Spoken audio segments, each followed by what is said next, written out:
আসসালামু আলাইকুম। আমি ইলিয়াস মুন্সি, টোকিও জাপান থেকে।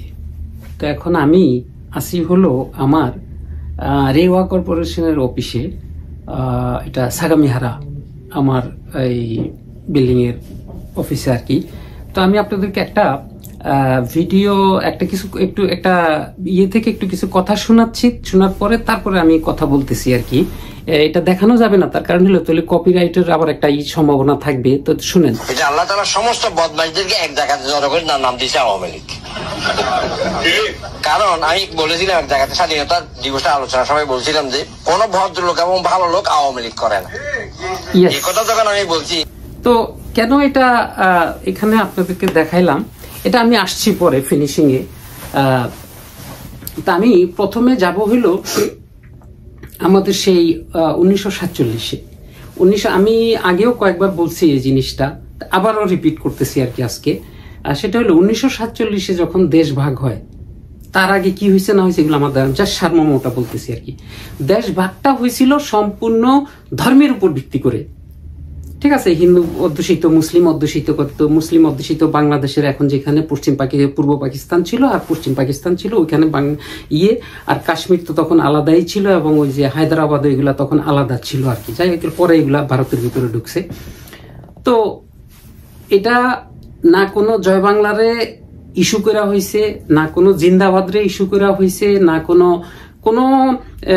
না কোনো গণতন্ত্রের উপর ইস্যু করা, গণতন্ত্রের ইস্যুতে হয়েছে, না কোনো আপনার ধর্মের নিরপেক্ষতার ইস্যুতে হয়েছে। দেশটা ভাগ হয়েছিল, টোটালি দেশটা ভাগ হয়েছিল আপনার ধর্মের উপর ভিত্তি করে, ঠিক আছে। তো সেই ধর্মের উপর যখন দেশ ভাগ হয় 1947 সালে, তখন প্রচুর বাংলাদেশ থেকে প্রচুর হিন্দু লোকজন বা অন্য ধর্মের লোকজন হয়তো ইন্ডিয়াতে চলে গেছে, অন্য জায়গায় চলে গেছে। আবার ওখান থেকে দেখা যায় কিছু মুসলিম আমাদের আবার বাংলাদেশে আসছে, বা পাকিস্তানের ব্যাপার কি হয়েছে তো জানি না, বাংলাদেশে আসছে। তারপরে আর যারা যেখানে ছিল সবাই সেখানে রয়ে গেছে, ঠিক আছে। সবাই সেখানে, এটা মুসলিম অধ্যুষিত, মুসলমানের নেতৃত্ব মেনেই, মুসলিমদের সংখ্যাগরিষ্ঠ মুসলিম অধ্যুষিত এলাকা মেনেই কিন্তু সবাই কিন্তু এখানে রয়ে গেছে। তার কারণ হচ্ছে এখানে যদিও সে হিন্দু, কিন্তু সে জন্মাইছে এখানে, তার 14 গোষ্ঠীর জন্ম এখানে, তো সেখানে যাবে কেন? তো যারা এই ছিল যে আমরা কেন ইন্ডিয়াতে যাব, বাংলাদেশে রয়ে গেছে। ওকে, তা আমরা কিন্তু দীর্ঘকাল কিন্তু এইভাবেই আমরা একসাথে বসবাস করে আসছি, ঠিক আছে। আমাদের মধ্যে কোনো সমস্যা ছিল না। আচ্ছা, তাহলে সমস্যাটা শুরু হলো কোথা থেকে? সমস্যাটা শুরু হলো, আমি আপনাদেরকে মূল যে ইয়েটা আর কি, যেমন এখানে মাওলানা ভাসানীর নেতৃত্বে মনে করেন আপনার কি বলে আওয়ামী মুসলিম লীগ, এখন তো সে মুসলিম লীগ ছিল। তারপরে দেশ স্বাধীন হইলো, দেশ 47-এ আমাদের পূর্ব পাকিস্তান পশ্চিম পাকিস্তান ভাগ হইলো, হ্যাঁ, যেটার নেতৃত্ব দিয়েছিলেন মোহাম্মদ আলী জিন্না। এবং 1971 সাল পর্যন্ত, যতক্ষণ পর্যন্ত আমাদের বাংলাদেশ স্বাধীন না হয়েছে, ততক্ষণ পর্যন্ত কিন্তু এই জিন্নাই ছিল কিন্তু এই পূর্ব পাকিস্তানেরও পশ্চিম পাকিস্তানেরও জাতির পিতা। এবং আমাদের পূর্বপুরুষ যারা, আমাদের ভাই, বড় ভাই, বাপদাদারা যারা বেঁচে ছিলেন তখন, সবাই কিন্তু এই জিন্নাকে জাতির পিতা মেনেই কিন্তু তারপরে হয়েছে। আর জিন্না যদি তখন পূর্ব পাকিস্তান পশ্চিম পাকিস্তানের সাথে আমাদেরকে নিয়ে যদি আলাদা না হইতেন, তাহলে আজকের এই বাংলাদেশ আর কোনোদিন স্বাধীন হইতো না। তাহলে এটা থাকতো মনে করেন আবার আরেক কাশ্মীর, আরেক ফিলিস্তাইন, ঠিক আছে। তো তারপরে কি হইলো, শুরু হইলো ভারতের খেলা। হ্যাঁ, 47-এর পরে ভারতের খেলা শুরু হলো। তখন ভারত কি করলো, হ্যাঁ, আস্তে করলো কি, এই শেখ মুজিব নামের একটা উগ্র, একটা গুন্ডা টাইপের একটা লোকেরা আস্তে আস্তে আস্তে আস্তে কি করলো, এই আওয়ামী লীগে পুশ করা শুরু করলো। তো পুশ করার পরে একসময় আইসা 1950-এর দশকে একসময় আইসা মাওলানা ভাসানীকে খুবই লজ্জাজনক ভাবে, মর্মান্তিক ভাবে এবং খুবই বেদনাদায়ক ভাবে ওনাকে বেজ্জিতি করে আওয়ামী লীগ থেকে বের করে দেওয়া হয়। তখন এটার জয়েন্ট সেক্রেটারি পদে ছিলেন মনে হয় যে শেখ মুজিব নামের লোকটা আর কি। যাই হোক, পরে সে এটার দায়িত্ব নেয়, হ্যাঁ, এই দলের আর কি। তো দায়িত্ব নেওয়ার পরে তখন উনি মনে হয় তখন কি সেক্রেটারি হিসেবে, না জানি কি হিসেবে দায়িত্ব নিয়েছিলেন আর কি। যাই হোক, তো ওই ভাসানীকে বের করে দিয়ে তারপরে কিছুদিন নাকি আমি যেটা শুনছি আর কি, আমি একটা বইতে পড়ছিলাম, না জানি কোথায় যেন শুনছি, যে নিখিল পাকিস্তান আওয়ামী লীগ না জানি কি জানি এরকম একটা নাম দিয়ে কিছুদিন চলছে। এটা হলো কি জাস্ট মানুষের আইওয়াস থাকার পরে তারপর কি করলো, ঠাস করে ওখান থেকে মুসলিম শব্দটি বাদ দিয়ে দেওয়া হইল।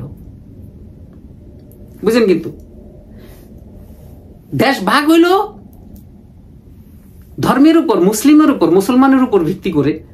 পরে কি করলো, ওই দল থেকে ইয়েটা বাদ দিয়ে দেওয়া হইলো, মুসলিমটা বাদ দিয়ে দেওয়া হইলো, বাদ দিয়ে আগা মাথা কাইটে এটার একটা টুন্ডা লীগ বানাইলো। বানানোর পরে ওই সময় তখন আল্লাহ চিন্তা করছে যে এরা তো আসলে মুসলিম না, হ্যাঁ এরা তো অন্য কিছু, কারণ আল্লাহ তো সবকিছু জানে। এই তখন ওই যে একটু আগে ভিডিওটা শুনেছিলাম না, যে দুনিয়ার যত চোর বদমাইশ আছে, তখন ওই ইন্ডিয়ার যত, কারণ এটা তো কলকাতাটা তো ইন্ডিয়া আসছে, ওই ইন্ডিয়ার যত চোর বদমাইশ আসিল, হ্যাঁ চোর বদমাইশ আসিল, সবগুলারে এই এক জায়গায় জড়ো করে এটার নাম দিছিল আওয়ামী লীগ। বুঝছেন ব্যাপারটা? টুন্ডা লীগ এটার নাম দিছিল আওয়ামী লীগ। তো যাই হোক, তো তারপরে কি করলো, আস্তে আস্তে এই শেখ মুজিবকে দিয়ে কিভাবে এই বাংলাদেশটাকে আপনার ইয়ে করা যায়, স্বাধীন তো না, মানে এটাকে কিভাবে ভারতের অঙ্গরাজ্য করা যায়, এই তখন কি করলো, তাকে ভারতীয় ট্রিটমেন্টে তাকে কি করলো, এই আস্তে আস্তে আস্তে আস্তে মগজ ধোলাই কইরা, মনে করেন ওই সময়কার ওই আওয়ামী মুসলিম লীগের পরে যখন এটা আওয়ামী লীগ হইলো, তখন যারা ব্রেনি ভালো ভালো লোক ছিল, এই আস্তে আস্তে আস্তে আস্তে এদেরকে সাইজ করা শুরু করলো। সাইজ করার পরে এক পর্যায়ে 1971 সালের সেই দিনক্ষণ আসে। তো দিনক্ষণ আসার পরে তো সেই লোক কি করলেন, ওই যে শেখ মুজিব নামের লোকটা এই কি করলেন, অনেক চিল্লাইছেন, ওই যে পাটার মতন একটা গলা ছিল তো, হ্যাঁ এই তো যাই হোক, তো চিল্লাচিল্লি করছে, চিল্লাচিল্লি কইরা, হ্যাঁ কিন্তু স্বাধীনতার ঘোষণা দেয়নি, কিন্তু এলো মানুষের চাঙ্গে উঠিয়া দিছে। হ্যাঁ চাঙ্গে উঠিয়া দিয়ে কি করলো, এর পরিবার পরিজন, হ্যাঁ আর বউ বাচ্চা যা কিছু আছে হাসিনা টাসিনা একবারে পাকিস্তানিদের কাছে বুঝাইয়া দিয়া উনি নিজে কি করলো, পাকিস্তানিদের হাতে ধরা দিয়ে, যে ভাই আমি এখানে নিরাপদ না, কারণ এখানে সবাই প্রেশার দিতেছে আমার স্বাধীনতার ঘোষণা দেওয়ার জন্য, তোমরা আমারে পাকিস্তানে লইয়া যাও, বললো যে আমারে অ্যারেস্ট করছো। ঠিক আছে, তার জ্বলন্ত উদাহরণ হলো ডক্টর কামাল। তো কামাল ওখানে আসলো কেন, কামাল কোত্থেকে আসলো? হ্যাঁ কামালকে সাথে করে সে পাকিস্তানে চলে যায়, আর তার পরিবার শেখ হাসিনা সহ তার বাকি পরিবার থাকে পাকিস্তানিদের আন্ডারে, যেটা শেখ হাসিনার নিজের মুখেরও কথা।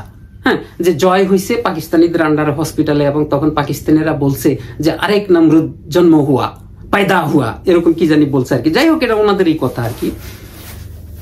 তো তারপরে কি হইলো, উনি পাকিস্তানে চলে গেল। এদিকে তখন এই যে টালমাটাল জাতি, তখন এই তাইজউদ্দিন আহমেদ কি করলো, উনি একটা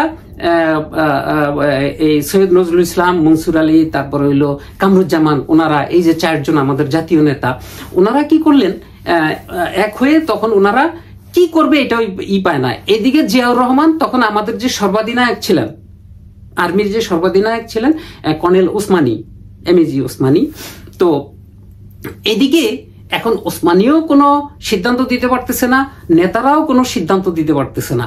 তখন কি করলো, ঠাস করে জিয়াউর রহমান কি করলো, ওই থেকে কালুরঘাট বেতার থেকে উনি স্বাধীনতার ঘোষণা দিয়ে বয়ে গেলেন, স্বাধীনতার ঘোষণা দিয়ে দিলেন।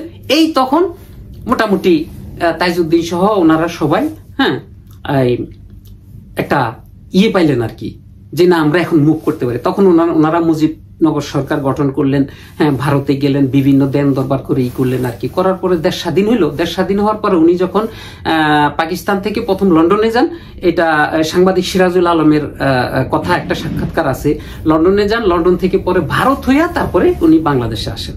ভারতে প্রথম দিল্লিতে নামেন, দিল্লিতে নামে ওখানে মনে করেন যা মন্ত্র দেওয়ার, হ্যাঁ তার ভিতরে দিয়া তখন তাকে সুন্দর করে সাজায়া বাস আস্তে বাংলাদেশে সেট করে দিছে, যে এবার তুমি এটারে ভারতের অঙ্গরাজ্য করার এই কাজে তুমি কাজ শুরু করে দাও। ওকে, তো যাই হোক, তারপরে কি করলো, সে আইসা একটাবারের জন্য কাউকে জিজ্ঞাসা করে নাই যে দেশটা কিভাবে স্বাধীন হলো, তোমরা কিভাবে স্বাধীন করলা। ওকে, আসেই সে কি করলো, ধানার ধান ধাপা ধাপ, মানে তাইজউদ্দিন হইতে শুরু করে সৈয়দ নজরুল ইসলাম, যে যারা ছিল সম্মানিত লোক, সবগুলার একেবারে নান্দি নিবাস একেবারে ভাজ্যদি করে দল থেকে বাইর করে দিল। বেজ্জতি করে দল থেকে বাইর করে দিল। দেওয়ার পরে তখন কি করলো, সে একবার হয় প্রধানমন্ত্রী, একবার হয় প্রেসিডেন্ট, একবার মানে 3-3.5 বছরের ভিতরে সে কয়বার যে প্রেসিডেন্ট হয়েছে, কয়বার যে প্রধানমন্ত্রী হয়েছে না, মানে এটা হয়েছে কি একটা চর দখল। কারণ এরা হয়েছে কি, এদের বাপ দাদারা ওই ফরিদপুরে চর দখল করে এই করতো। তো ফরিদপুরের মানুষ তো সব খারাপ না, ফরিদপুরে ভালো মানুষ আছে, কিন্তু এই পরিবারটা হলো খারাপ, এই শেখ পরিবারটাই খারাপ, ঠিক আছে। তো এরা চর দখল করতে এদের পূর্বপুরুষরা, ওরা বাংলাদেশ যখন স্বাধীন হয়েছে তখন সে মনে করছে আর এটা তো দেশ তো না, এটা তো চর, এটা তো এখন আমার, এটা আমার চর, ঠিক আছে। এখন আমি যেমন এই তখন কি করছে, ফরিদপুর থেকে এখান থেকে সেখান থেকে যত ময়লা আবর্জনা আছে, আত্মীয় স্বজন, যেগুলো জীবনে কোনোদিন ঢাকায় আসে নাই, জীবনে কোনোদিন ভালো একটা কাপড় পরে নাই, জীবনে কোনোদিন ভালো একটা স্কুল কলেজে যায় নাই, এই সব ঢাকায় লিয়ে আসে। এই আইনা করছে এই দেশ আমাকে, এই শহর এটা যেমনি ইচ্ছা এমনি কর, লাগাই দিল বাংলাদেশে মনে করেন একটা অরাজকতা। হ্যাঁ, তারপরে রক্ষী বাহিনী করলো, করলো, এই বাংলাদেশ পত্র পত্রিকা বন্ধ করে দেওয়া হইলো, বাকশাল গঠন করলো, কত কিছু করলো। তা আমি বলি, ওই যে শেখ মুজিব আমাদের দেশটাকে শাসনভার হাতে নিলেন বাংলাদেশে আইসা, তখন যদি উনি পিতৃসুলভ আচরণ, পিতৃসুলভ ভালোবাসা দিয়ে সদ্য ভূমিষ্ঠ স্বাধীন বাংলাদেশ, একদম নবজাত শিশুর মতো স্বাধীন নিষ্পাপ বাংলাদেশটাকে যদি উনি পিতৃস্নেহ এবং ভালোবাসা দিয়ে যদি এটাকে মানুষ করতেন, তাহলে আজকে আমাদের এই দিন দেখতে হয় না, ঠিক আছে। তাহলে আজকে আমাদের এই দিন দেখতে হয় না। ওই যে একটা কথা আছে, এই যে morning show is the day, মানে সকালের সূর্য বা প্রথম সূর্য বলে দেয় আজকের দিনটা কেমন যাবে আর কি। ওই যে আমরা মর্নিং শো, আমরা যেই লোকটারে কি বলে পূর্ব দিগন্তনের একটা সুন্দর ভালো সূর্য ভাবছিলাম, ওইটা যে একটা মহাবাটপার, ওইটা যে একটা ভারতের দালাল, এটা তো আমাদের জানা ছিল না, ঠিক আছে।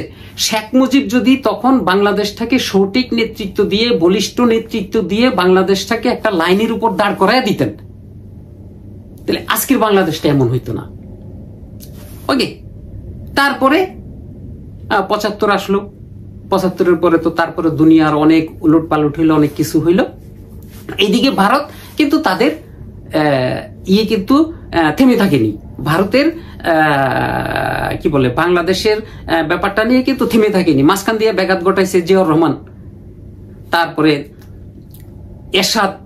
এরশাদের সময় সবই ছিল, এরশাদকে দিয়ে অনেক কাজ করাইছে, কিন্তু অত করাইতে পারে নাই, ঠিক আছে। তারপর আসে হইল 1996 সালে ওনাদের মহা একটা ক্ষণ, মহেন্দ্র ক্ষণ যেটাকে বলে আর কি। 96 সালে ওই শেখের বেটি এই বাংলাদেশের ক্ষমতায় আবার আসে। এই তখন ইন্ডিয়া মাজা কোমর বাইন্দা যে এই চান্সে আর এটাকে ছাড় দেওয়া হবে না, এই শেখ হাসিনার নেতৃত্বেই যে কদিনের মধ্যেই পারি আমরা এটাকে ভারতের অঙ্গরাজ্য করে ফেলবো। কিন্তু ওই তখনই কি করছে শেখ হাসিনা 96-তে ক্ষমতায় আসার পরে যত অপকর্ম, যত অপসংস্কৃতি, যত কিছু আছে, মানে আমাদের যে এই যে আমরা ধর্মের উপর ভিত্তি করে যে আমাদের দেশটা স্বাধীন হয়েছে, আমরা যে মুসলিম অধ্যুষিত একটা দেশ, এইটারে কিচ্ছু রাখে নাই। তখন মুসলমানরা হয়ে গেছে এখানে আপনার কি বলে সংখ্যালঘু। কোন মুসলমানের কথা বলন যাইতো না, দাড়ি রাখা যাইতো না, টুপি পরা যাইতো না। আহারে, বানরের মাথায়, কুত্তার মাথায় টুপি দিয়া দাড়ি লাগায় এই করে কি না করছে এটা। আর খুন দর্শন তো করছে, ব্যাংক ডাকাতি হইতে শুরু করে, ব্যাংক ডাকাতি কি মানে দেশের চুরি দাড়ি কইরা নান্দি বিনাশ করে ফেলাইছে। এই 96 থেকে 2001 সাল পর্যন্ত ওরা কিন্তু ওইখানেই শেষ হয়ে গেছিল, ওইখানেই কিন্তু শেষ হয়ে গেছে। ভারত কিন্তু এই জায়গাটা একটা ভুল করে ফেলছে। এই জায়গায় ভুলটা কোথায় করছে? ভুলটা হইল 2001 সালের ইলেকশন। তো 2001 সালের ইলেকশনে ভারত বাংলাদেশে মাথা ঘামানোর সুযোগ পায়নি। আচ্ছা বলেন তো কেন সুযোগ পায়নি? 2001 সালে কি এমন ঘটছিল যে ভারত বাংলাদেশে মাথা ঘামায় নেই বাংলাদেশের ইলেকশনে? যে আওয়ামী লীগ চক্ষু বুঝা পাশ করবে এই জন্য? না, ব্যাপারটা তা না।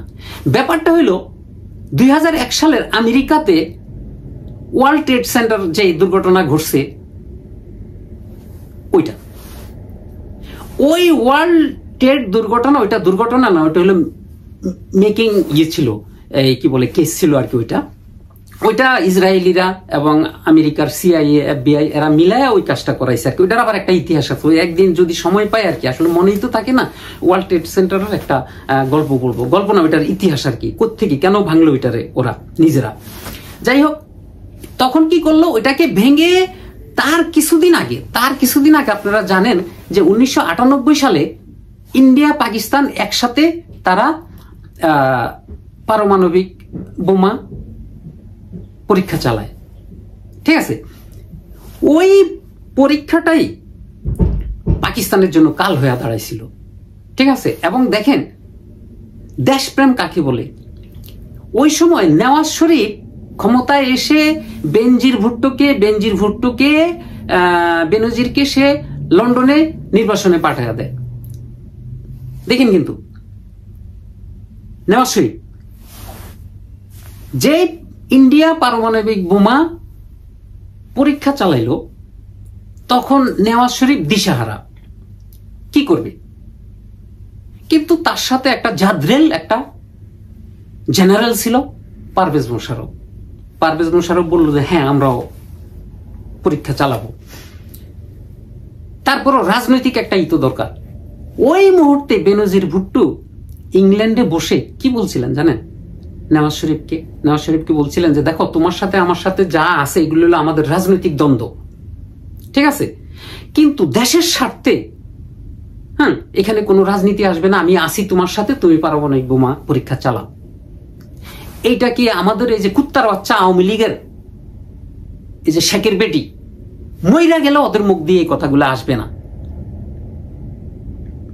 দেশপ্রেম, দেশের জন্য, দেশের কল্যাণে, ঠিক আছে, আসছি সে কথাগুলায়।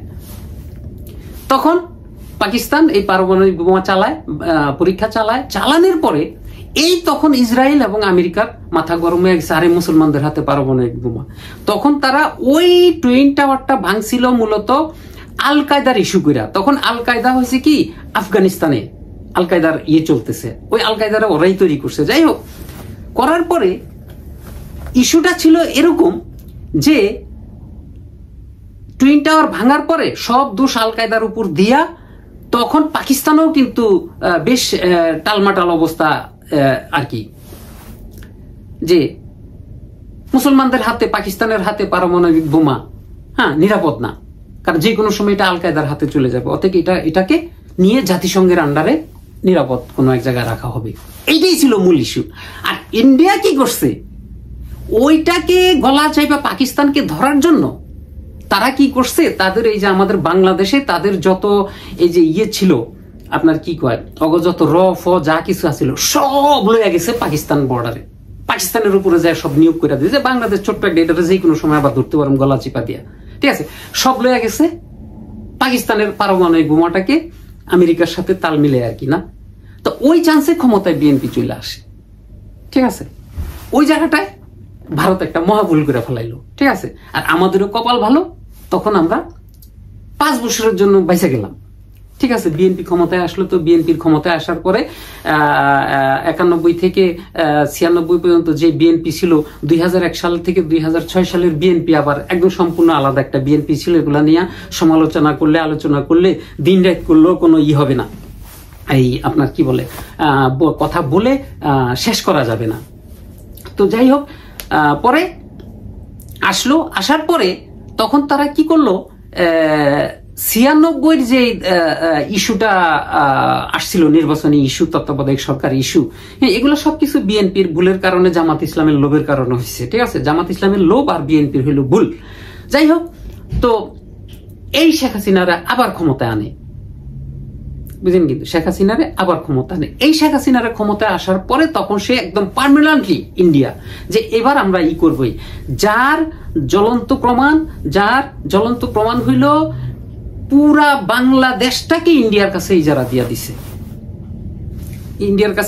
দিছে। তার দুইটা ইটা আমরা এখানে তুলে ধরি, শক্ত আর এই স্বল্প কথার ভিতরে তোলা যাবে না। যার ইস্যু হইল ফেনীতে তারা ইন্ডিয়াকে একটা ব্রিজ বানাইতে দিছে, বুঝলেন, কিন্তু এদিকে ওদের চিকেন নেক হইলো ওই যে পঞ্চগড়ের এইদিকে শিলিগুড়ি, আর আমাদের চিকেন নেক হইলো এই যে ফেনী যদি কোনো কিছু হয়ে যায় তাহলে চিটাগাংয়ের সাথে আমাদের যোগাযোগ বিচ্ছিন্ন হয়ে যাবে।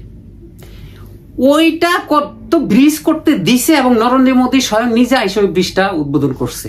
হ্যাঁ, এবং ওইখানেই আবার সমুদ্রমুখী কেউ বলে 900 একর, কেউ বলে 1200 একর একটা স্পেশাল জোন তৈরি করা হয়েছিল আপনার, ওই যে এক্সপোর্ট জোন যেটা আর কি আপনার ইপিজেড যেটাকে বলে, ওখানে ভারতকে 900 একর না জানি কেউ বলে 1200 একর হ্যাঁ জায়গা ইন্ডিয়াকে লিস্ট দেওয়া হয়েছে। অথচ ইন্ডিয়া কিন্তু ওখানে কোনো কাজ করে না, কিছুই করে না। তাদের মূল টার্গেট হলো ওখানে ক্যান্টনমেন্ট করা, মানে তারা ফেনীটাকে কেটে দিবে, কেটে দিয়ে চট্টগ্রামটা তারা নিয়ে যাবে, আস্তে আস্তে নিবে, ঠিক আছে। তারপরে এইদিকে রংপুরের এদিকে ধরবে, রংপুরের এদিক ধরে তারা ওই সাইডটা নিয়ে যাবে। তাইলে তাদের নিরাপদ হয়ে গেল, তাদের চিকেন নেক নিরাপদ হয়ে গেল না।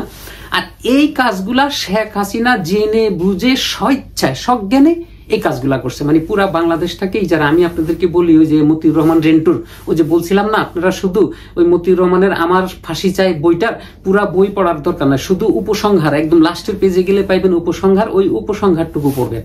ওখানে একদম স্পষ্ট মতিউর রহমান রেন্টু বইলা দিছে যে শেখ হাসিনার প্ল্যানটা কি, বুঝছেন ব্যাপারটা।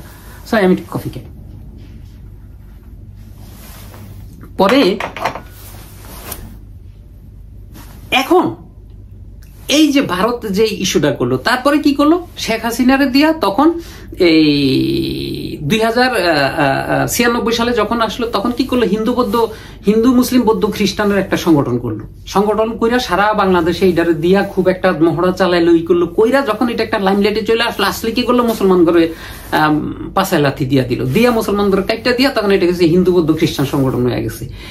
ওই হিন্দু বৌদ্ধ সংগঠন কি করলো, ওইটার আন্ডারে কি করলো, যখন এইবার আবার শেখ হাসিনা ক্ষমতায় আইলো 2009 সালে, আসার পরে যে 2010 সালে যে ক্ষমতায় আইলো 14তে মনে হয় আর কি, নরেন্দ্র মোদী ক্ষমতায় আসার পরে এই ইসকনটাকে বাংলাদেশে আইনা ঢুকাইলো।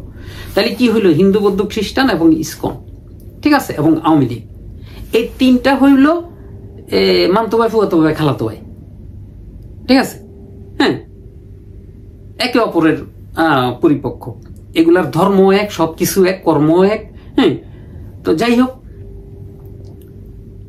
পরে ওইখান থেকে বাংলাদেশটাকে অস্থিতিশীল করার জন্য এমন হেন কোনো অপকর্ম নাই যে শেখ হাসিনা করে নাই, হেন কোনো সুযোগ সুবিধা নাই যে ভারতকে দেওয়া হয়নি। ওকে, দিছে। তারপর আসলো হইল আপনার এই যে 2024। তো এই যে 2024 আসলো, একটা কথা মনে রাখেন, আল্লাহ মানুষকে ছাড় দেয় কিন্তু ছাড়ে না, ঠিক আছে। নাইলে আপনার বাংলাদেশের শেখ হাসিনার এত শেখ হাসিনার পুরা সিকিউরিটি টিম ছিল হইল ভারতের রয়ের, ইভেন তার যে পাকের মহিলা ছিল ওই মেয়েটাও ছিল আপনার এই তামিলনাড়ুর তামিল মেয়ে, বুঝলেন। তার আশেপাশে এবং বঙ্গভবনের আশেপাশে প্রেসিডেন্ট গার্ডের সব ছিল ভারতীয় রয়ের, কিছু ছিল বাংলাদেশি অফিসার, আর সব ছিল ভারতের রয়ের। আর শেখ হাসিনার পুরা টিমটাই ছিল রয়ের, এখানে কোনো বাঙালি অফিসার রাখতো না, রাখলে এগুলো থাকতো হলো যুগালি হিসাবে, ও চাটা আনার জন্য ভারতীয় ইয়েদের জন্য আর কি না। তো যাই হোক, এত কিছুর পর কেউ টের পাইল না যে এরকম একটা আসতেছে 2024 এরকম একটা ঘটনা ঘটবে। এজন্যই কথাটা বললাম যে আল্লাহ ছাড় দেয় কিন্তু ছাড়ে না। আল্লাহ কি করছে জানেন, আল্লাহ এই মানুষগুলাকে বধির করে ফেলাইছে, এদেরকে জবান এদেরকে বোবা করে দিছে, কান এদের বয়রা দেন্দা করে দিছে, চোখে এদেরকে লেন্স লাগাইয়া দিছে, ঠিক আছে। বাস্তবে ঘটতেছে একটা, এরা দেখতেছে আরেকটা, ঠিক আছে। তো দেশে যে এরকম একটা কিছু ঘটবে, আমি বলি যদি এখানে ছাত্রদের হাজার হাজার লোক মারা গেছে, কয়েক হাজার ছেলেপেলে মারা গেছে, কত 20-25 হাজার তো খালি অন্ধ লুলা ল্যাংরা হইয়া হসপিটালে আছে আর কি না। তো এই যে মনে করেন আপনার এই আল্লাহ এই কাজটা করছে, একদম আল্লাহ স্বয়ং তার নিজ হাতে এই কাজটা করছে, ছাত্ররা উছিলা, ছাত্ররা মাত্র উছিলা না। তো আর না হইলে কেউ জানতো না ব্যাপারটা। আপনি মনে করেন ভারত যদি ঘুণাক্ষর টের পাইতো, করতো এটা, কত হাজার ভারতীয় পুলিশ, আর্মি, বাংলাদেশের আর্মিতে চাকরি করতো, বাংলাদেশের পুলিশে চাকরি করতো না? আপনার 36 জুলাইয়ের এই ঘটনার পরে এয়ারপোর্ট দিয়া এমনি সেমনি কিভাবে পালাইয়া গেছে দেখেন না আপনারা? এয়ারপোর্ট দিয়া কিভাবে পালাইয়া যাইতেছে। ওকে, তো এখন আমি যে কথাটা বলতে চাচ্ছি, বাংলাদেশের স্বাধীনতা যুদ্ধের সময় 71-এ যে যুদ্ধটা হয়েছে, ওই যুদ্ধটা হইল একটা পাকিস্তান এবং বাংলাদেশ, আমরা কি পাকিস্তানের আন্ডারে থাকবো না আমরা আলাদা হব, এটাই ছিল ইস্যু। কিন্তু ওই সময় জামাত ইসলাম বা মুসলিম লীগ যে এটার বিরোধিতা করছে, স্বাধীনতার বিরোধিতা করছে, ওইটার একটাই কারণ ছিল যে পাকিস্তান মুসলিম, আমরা মুসলমানের ইস্যুতে, ধর্মের ইস্যুতে আমরা ভাগ হইছি, তা আমরা আলাদা হব না। আলাদা কেন হব? এই জন্য তারা পাকিস্তানকে পক্ষে সমর্থনে ছিল। ওকে, কিন্তু দেশ স্বাধীন হওয়ার পরে বাংলাদেশের কোন লোক, সে হোক মুসলিম লীগ হোক, জামাত হোক, এটা সেটা কেউ কোনোদিন বলে নাই যে না আমরা বাংলাদেশ থাকবো না, চলেন আমরা আবার পাকিস্তানের সাথে একসাথে হই, এটা সেটা কেউ কোনোদিন এই কথাগুলা বলে নাই। বরং আমার জানা মতে আমাদের বাজারের উপরে বাড়ি, স্বাধীনতার পরে 4-5 বছর পর পর্যন্ত যখন গ্রামে থাকতাম আর কি, গ্রামে গেলে হঠাৎ বাজারে মঙ্গলবার শনিবার আমাদের বাজার বসতো, বড় বাজার, তো এখানে হঠাৎ চিল্লাচিল্লি শুরু হয়ে যেত, কি হয়েছে, রাজাকার ধরা পড়ছে। তো পাবলিকে কি করতে, একটু মাইট মুট দিত, দিয়া তারপরে থানায় পুলিশে দিয়া দিত আর কি না। তো এই কথাটা কেন বললাম সেটা আসতেছি। তো এখন আওয়ামী লীগ, ইসকন, হিন্দু বৌদ্ধ খ্রিস্টান, এরা কিন্তু এখন একদম সরাসরি ভারতের অমিত শাহ, নরেন্দ্র মোদী, অমিত শাহ, তারপরে যে কলকাতাতে আছে না একটা ইডিয়েট সন্ত্রাসী, কি বালসাল জানি, কি আতখান না কি জানি নাম আর কি, যাই হোক, হ্যাঁ, এদের সাথে এখন একদম সরাসরি, এটা এখন ওপেন, এটা সিক্রেট আর কিছু নাই, একদম ওপেন, তারা এখন বাংলাদেশকে ভারতের অঙ্গরাজ্য করবে। এটা আওয়ামী লীগ, এখন আওয়ামী লীগের কর্মকাণ্ডে এই যে বাংলাদেশ, ভারতে এত কিছু হইতেছে বাংলাদেশ নিয়ে, আজ পর্যন্ত এই কুলাঙ্গার আওয়ামী লীগ, ঠিক আছে, কুত্তা লীগ, আজ পর্যন্ত বাংলাদেশের পক্ষে এমনি না বললো, ফেসবুকও আজ পর্যন্ত আমি দেখিনি যে একটা স্ট্যাটাস দিতে যে বাংলাদেশের পক্ষে, যে এই তোমরা কলকাতার লোক, তোমরা ইন্ডিয়ান লোক, কেন বাংলাদেশ নিয়ে তোমরা এই ধরনের করো, অপপ্রচার চালাও। অথচ এখানে দেখেন বাংলাদেশের হিন্দু বৌদ্ধ খ্রিস্টান, এরা কিন্তু তখন এই যে ডক্টর ইউনূসের সাথে বৈশা এটার একটা দিছে যে না, ইন্ডিয়া যেগুলা হইতেছে এটা অপপ্রচার চালাইতেছে, ইন্ডিয়া এসব অপপ্রচার চালায় বাংলাদেশকে, আমাদেরকে অনিরাপদ করতেছে, আমরা বাংলাদেশে নিরাপদে আছি, আমরা বাংলাদেশে ভালো আছি, ঠিক আছে, এটাই হলো দেশপ্রেম। অথচ এই কুত্তা লীগ সরাসরি এখন ইন্ডিয়ার পক্ষে চলে গেছে, বাংলাদেশকে ইন্ডিয়ার অঙ্গরাজ্য বানাবে। এখন 71 সালে ওরা বিরোধিতা করছিল ধর্মের কথা মাথায় রেখে চিন্তা করে ওঠে। এখন আওয়ামী লীগ কিসের উপর চিন্তা করে?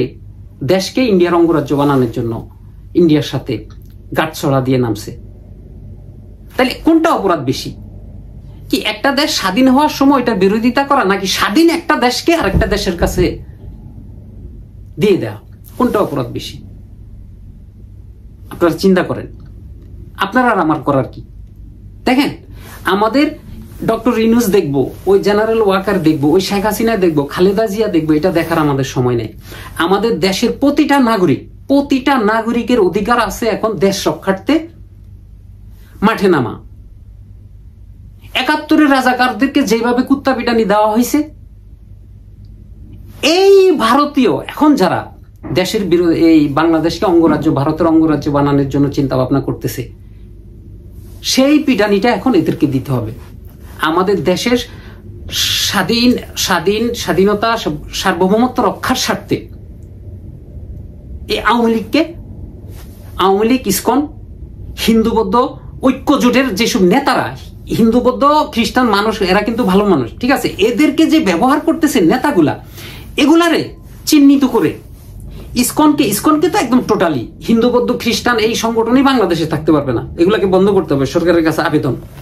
ইসকন এবং হিন্দু বৌদ্ধ খ্রিস্টান, হ্যাঁ, যদি থাকতে হয় মুসলিম হিন্দু বৌদ্ধ খ্রিস্টান সংগঠন করেন, আমরা সবাই মিলে, তোমাদের তো নিরাপত্তা দরকার, আমরাই তোমাদেরকে নিরাপত্তা দেব, ঠিক আছে, আমরা সবাই মিলে, যুগের পর শত বছর, হাজার বছর একসাথে ছিল না, এখন সমস্যাটা কোথায়? আমরা এই নিরাপত্তা দিব, তাইলে মুসলিম, হিন্দু, বৌদ্ধ, খ্রিস্টান সংগঠন হইলে আমরা সবাই মিলে সেটার সাথে আমরা কাঁধে কাঁধ মিলে আমরা কাজ করব। কিন্তু ইসকন এবং এখনকার যে হিন্দু, বৌদ্ধ, খ্রিস্টান, এই দুইটাকে একদম টোটালি বাংলাদেশ থেকে ব্যান করতে হবে। এগুলো হলো স্বাধীনতা, সার্বভৌমত্বের। আর সবচেয়ে বড় ভয়ঙ্কর যেটা, ইন্ডিয়াকে আমরা ভয় করি না, আমাদের সবচেয়ে বড় ভয় হইলো এই যে আমাদের বাংলাদেশের এই যে মুজিববাদী ফ্যাসিস্ট বাকশালী জানোয়ারের বাচ্চারা, এরা একটা স্বাধীন সার্বভৌমত্ব দেশকে ভারতের অঙ্গরাজ্য করার জন্য ভারতের সাথে গাঁটছড়া দিয়া নামছে, ঠিক আছে? এবং এটা ডিক্লার দিয়ে দিছে তারা যে কোনো মূল্যে তারা আবার তাদের কথা, এই যে টোকিওতে কয়েকদিন আগে একটা মিটিং হয়ে গেল না, শুনছেন আপনি? সবই তো শুনছি, কান তো আর বয়রা না, সবই জানি। সবগুলারই হবে, সবগুলার হিসাব দিতে হবে, এই দুনিয়াতেই দিতে হবে। আর খালি 6টা মাস একটু সময় দেন, তারপরে দেখেন এগুলারে কি করি, আল্লাহ চাইতো যদি বাইসা থাকি আর কি, ঠিক আছে? তো যাই হোক, এখন আমাদের কাজ হইলো প্রতিটা নাগরিকের, বাংলাদেশের প্রতিটা নাগরিকের কাজ হইলো যেখানে আওয়ামী লীগ সেখানে গণপিটুনি, এবং এদেরকে ধরে ধরে, এবং সরকারকে দেওয়া, সরকার একদম পুলিশকে, আর্মিকে দিবা। আওয়ামী লীগের নাম লইলে মানে আওয়ামী লীগ মানে এটাকে অ্যারেস্ট করা, এটা দেশদ্রোহী, এটা রাজাকার, 90 রাজাকার, 2024-এর রাজাকার। বাংলাদেশকে আরেক দেশের অঙ্গরাজ্য বানানোর জন্য এগুলা কাজ করতেছে আওয়ামী লীগ মানে রাজাকার, 90 রাজাকার, ঠিক আছে? 2024-এর রাজাকার। যেখানে আওয়ামী লীগ ওখানে গণপিটানি, পিটার উপরে কোনো ওষুধ নাই, ঠিক আছে? এই যে ইন্ডিয়া এতদিন বহুত কাতরামি করছে না, এই তো এখন তো সুর নরম না, এখন তো এই যে এমন এমন শুরু করছো না, আর 3টা মাস যায় আলো, আর 6টা মাস যায় আলো, ঠিক আছে? তবে এখন আমাদের সবচেয়ে বড় যেটা, আমাদের পুলিশ, আর্মি হইতে শুরু করে বাংলাদেশের নিরাপত্তা বাহিনী, বাংলাদেশের গোয়েন্দা বাহিনী, সবার কাছে একটা অনুরোধ, আপনারা বর্তমান আমাদের উপদেষ্টা জনাব ডক্টর ইউনূস স্যারের প্রতি আপনারা সদয় হবেন এবং ওনার নিরাপত্তা জোরদার করবেন। হ্যাঁ, কারণ উনি হইছে এখন ভারতের এবং ইহুদিদের সবচেয়ে বড় শত্রু। এখন উনি পৃথিবীতে সবচেয়ে বড় শত্রু। তো ওনার নিরাপত্তাটা ওনার যাতে কোনো কিছু না হয়, আমি দোয়া করি যদি আল্লাহ যদি মানে যথেষ্ট হায়াত দিয়া ওনাকে যাতে সুস্থ রাখেন, সবল রাখেন। হ্যাঁ, তো যাই হোক, তো ওই যে কথা ছিল, ওই যে বলছে যে দুনিয়ার যত চোর বদমাইশ এক জায়গায় করে আল্লাহ এটার নাম দিছে আওয়ামী লীগ। হ্যাঁ, তো আবারও বলি, আমাদের দেশের স্বাধীনতা, স্বাধীন সার্বভৌমত্ব রক্ষার স্বার্থে আমরা যেখানে আওয়ামী লীগ ওখানে গণপিটানি, এর উপরে আর কোনো কথা নাই। আর ওই কলকাতা এগুলা নিয়ে আমাদের চিন্তা করার দরকার নাই। ওই যে আগরতলা, দূর মিয়া, ত্রিপুরা লেগে আমাকে ব্রাহ্মণবাড়ি যথেষ্ট, আমাদের ব্রাহ্মণবাড়িয়ার লোকজনে ওগুলো যথেষ্ট। আর ওই ইসকন ফিসকন, ওই বালসাল, এগুলো আমরা কিছু করতে বলে ওইটার জন্য হেফাজতি যথেষ্ট। কিন্তু এখন সরকারের কাছে আরেকটা অনুরোধ থাকবে, যত তাড়াতাড়ি সম্ভব, যত দ্রুত সম্ভব ফেনীতে একটা ক্যান্টনমেন্ট করা, এবং যেই 900 একর বা 1200 একর জায়গা ইন্ডিয়াকে ইজারা দেওয়া হয়েছিল, সেই কি বলে চুক্তি বাতিল করে সেখানে একটা ক্যান্টনমেন্ট করা, এটা খুবই জরুরি ভিত্তিতে এটা করা, এবং লালমনিরহাটের যে বিমান বাহিনী ঘাঁটি তৈরি হইতেছে ওইটার কাজ যেন বন্ধ না হয়, ওইটাকে চালু করা, এবং এখানে ফেনীতে একটা করেন। তারপরে দেখি ওরা আমাদের কি বলে কেমনে দখল করতে আসে, ঠিক আছে? তো সবাই ভালো থাকবেন। আমার কথার মাঝে ভুল ত্রুটি হইলে সবাই ক্ষমা সুন্দর দৃষ্টিতে দেখবেন। তবে ওই কুত্তা লীগ এবং ওই যে ভারতীয় বালসাল এবং ভারতীয় এগুলার কাছে কোনো দুঃখ প্রকাশ নাই, ঠিক আছে? এগুলার কাছে কোনো দুঃখ প্রকাশ নাই। আমি দুঃখ প্রকাশ করি হলো যারা সবসময় আমার ফেসবুক দেখেন, আমার ইউটিউব দেখেন এবং সবসময় করেন না, এটা একটা এই যে অনুপ্রেরণা আর কি, না না এই তো আর কয়দিন তারপরে তো আসতেছে, এই আপনার বছর শেষ হয়ে যাইতেছে, 2025 আসবে আর কি। তো যাই হোক, সবাই ভালো থাকবেন, সবাইকে নতুন বছরের আগাম শুভেচ্ছা দিয়ে রাখি। এর মধ্যে যদি আবার ভিডিও করি তখন আবার দেখা হবে, আবার আলোচনা হবে। ভালো থাকবেন, খুদা হাফেজ, আসসালামু আলাইকুম। Ilias Munshi, Tokyo, Japan.